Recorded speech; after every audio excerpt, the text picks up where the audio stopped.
You have all heard the tick tick of the clock. तो आपने जो clock होती है, जो घड़ी होती है, उसकी टिक टिक तो सुनी ही होगी।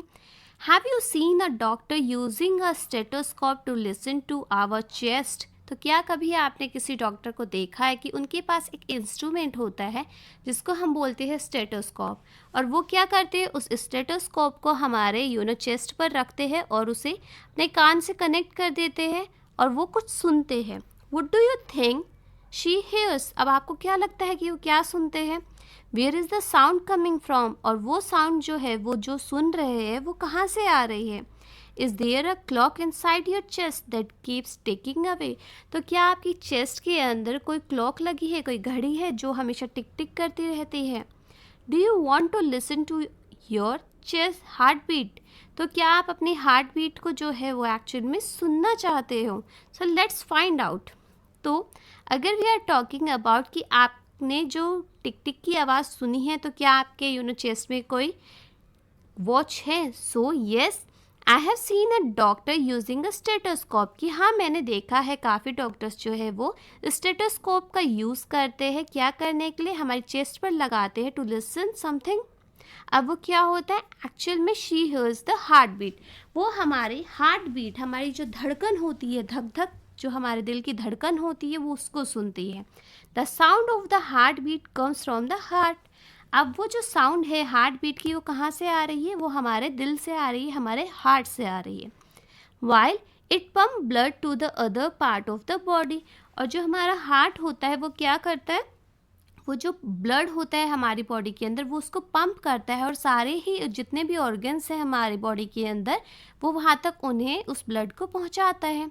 No, it's not a clock to keep ticking away. और ऐसा नहीं है कि हमारे अंदर कोई घड़ी लगी हुई है जो टिक टिक करती है, बल्कि हमारे पास हार्ट है जो कि बीट करता है। दैट मीन्स जो हार्ट बीट हमें सुनती है, धक धक, वो क्या है? वो हमारी हार्ट जो है वो उसको हार्ट बीट बोलते हैं। बेसिकली वो हमारा हार्ट जो फंक्शनिंग करता है उसके दौरान क्या होता है? हार्ट बीट प्रोड्यूस होती है, और इसलिए हम उसको बोलते हैं हार्ट बीटिंग या फिर हार्ट बीट। ठीक है।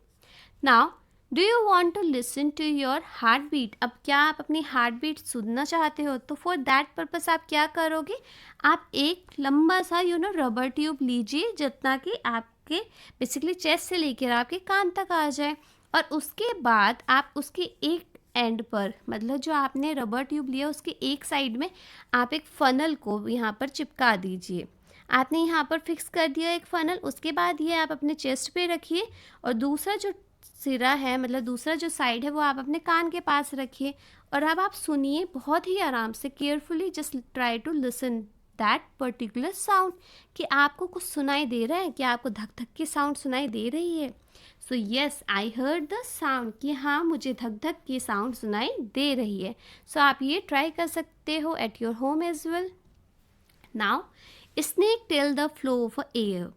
For this take a round paper. अब आपको क्या करना है? आपको एक गोल पेपर लेना है, राउंड पेपर लेना है, कम से कम 10 से 15 सेंटीमीटर वाइड का, या आप स्केल से नाप सकते हो। Now cut this paper in a spiral shape. अब आप क्या करोगे? आप इसको स्पाइरल शेप में, मतलब गोल आकार में इस तरीके से काट दोगे। To hold this snake tie a thread on both the side. अब आप क्या करोगे? उसके बाद आप दोनों साइड पर, मतलब ये जो पेपर है बेसिकली, इसके एक दोनों साइड पर आप एक थ्रेड जो है वो बांध दोगे। नाउ टाई अ नॉट और a button to make it hang. और उसके बाद आप इस पर एक बटन या फिर क्या कर सकते हो? एक नॉट बना सकते हो ताकि ये टंगा रहे। Now the snake is ready to move. अब जो हमारा स्नेक है वो रेडी हो गया। Hang this snake near a hot thing. अब आप क्या करोगे? आप इस स्नेक को किसी भी गर्म चीज़ के पास रख सकते हो। For this you can take a hot tea. आप गर्म चाय भी ले सकते हो, गर्म पानी ले सकते हो, या फिर आप एक कैंडल को जला सकते हो। Now see from the top. अब ऊपर से देखिए in which direction the snake move. और आपको ये चेक करना है कि ये जो स्नेक है ये किस डायरेक्शन में मूव कर रहा है। Whenever the air flows upward, it will move in a clockwise direction. तो जब जो हवा है बेसिकली एयर है, वो जब फ्लो कर रही होगी ऊपर की डायरेक्शन में, तो ये क्या करेगा? ये क्लॉकवाइज डायरेक्शन में मूव करेगा। When the air flow downward. और जब एयर जो है वो डाउनवर्ड फ्लो करेगी, तो जो स्नेक होगा वो अपोजिट डायरेक्शन में मूव करेगा. So stand with this snake below a fan. अब आप फैन के नीचे खड़े हो जाइए स्नेक के साथ. Look in which direction it moves. और अब आप पता करने की कोशिश कीजिए कि ये किस साइड में मूव कर रहा है. Take the paper snake to different places and observe its movement. आप अलग अलग जगहों पर जाइए और इस स्नेक का जो मूवमेंट है उसको देखिए. Can you understand from the movement of the snake. क्या आप स्नेक की मूवमेंट देखकर अब ये पता कर पा रहे हो कि जो एयर है वो एक्चुअल में ऊपर से आ रही है, अपवर्ड डायरेक्शन में आ रही है, या फिर वो डाउनवर्ड डायरेक्शन में आ रही है. सो व्हाट वी कैन से, जब आपने पेपर लिया और अलग अलग जगहों पे इसको चेकआउट किया, so when we take the paper snake under a fan, और हमने इसको कहाँ पर रखा, अंडर अ फैन किया, तो इसने क्या किया, it rotates in the anti clockwise. ये उल्टी डायरेक्शन में मतलब एंटी क्लॉकवाइज डायरेक्शन में मूव करना स्टार्ट हो गया. तो इससे हमें क्या पता चला, जो एयर है वो एक्चुअल में डाउनवर्ड मूव करे, क्योंकि ऊपर पंखा चल रहा है तो वो नीचे की साइड आ रही है, और उसकी वजह से जो आपका ये स्नेक है वो कैसे मूव कर रहा है, वो एंटी क्लॉकवाइज डायरेक्शन में मूव कर रहा होगा. Now can you understand from the movement of a snake if the air is moving downward or the upward? तो yes, we can understand. हम understand कर सकते हैं snake की movement से कि जो air है वो upward direction में है या फिर वो downward direction में है. अगर पेपर स्नेक जो है वो क्लॉकवाइज डायरेक्शन में घूम रहा है तो हम कहेंगे कि जो एयर है वो अपवर्ड डायरेक्शन में है. और अगर हमारा स्नेक जो है वो डाउनवर्ड डायरेक्शन में एंटी क्लॉकवाइज डायरेक्शन में घूम रहा है तो इसका मतलब जो एयर है वो डाउनवर्ड डायरेक्शन में, जो कि फ़ैन के केस में हुआ था. अब व्हाट वी हैड लर्न, हमने क्या लर्न किया, let's find out. While playing Amit hit a wall. अब जब खेल रहे थे तो अमित ने हिट किया एक वॉल को. His forehead was swollen. अब दीवार में टक्कर मारोगे तो ऑब्वियसली आपका सर जो है वो फूट जाएगा, तो सूज गया. दीदी इमीजिएटली फोल्डेड अ स्कार्फ. अब दीदी ने क्या किया, एक स्कार्फ को 4 से 5 बार तह करके उसको फोल्ड कर दिया. ब्लू ऑन इट, और उसमें फूंक मारी. And keep it on Amit's forehead. और अमित के जहाँ पर वो उसने एक्चुअल में जो उसका सर लगा था उसने वहाँ पर उसको प्रेस करा, मतलब लगा दिया. वाई डू यू थिंक दीदी डिड दिस. अब आपको क्या लगता है दीदी ने ऐसा क्यों किया. सो दीदी by doing so she could reduce the swollen area. अब होगा क्या, क्योंकि दीदी की जो एयर थी, जो उन्होंने ब्लो की थी एयर फ्रॉम अ माउथ, वो क्या थी, वो वार्म एयर थी. तो जब उन्होंने स्कार्फ पे उसको ब्लो किया, सो व्हाट विल हैपन, वो जो स्कार्फ है वो थोड़ा गर्म हुआ, और जब उसको स्वॉलन एरिया में, मतलब जहाँ सूज गया था उस एरिया पे रखा गया, तो उसने क्या किया, उसकी सूजन, जो अमित की सूजन थी फोरहेड की, वो कम कर दी. So by pressing the handkerchief blown with the air on the injury it gives relief and reduce pain. और इसके वजह से क्या हुआ कि जो उसकी सूजन थी बेसिकली वो ठीक हो गई.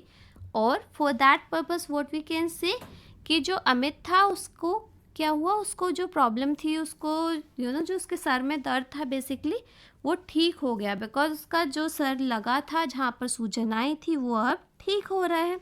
And it's a handkerchief. आप स्पेलिंग ठीक कर लेना. Okay. Now we blow to cool hot things as well as warm them. तो हम क्या करते हैं, हम फूंक मारते हैं ताकि हम जो गर्म चीज़ें हैं उसको ठंडी कर सके. So we had to give a example.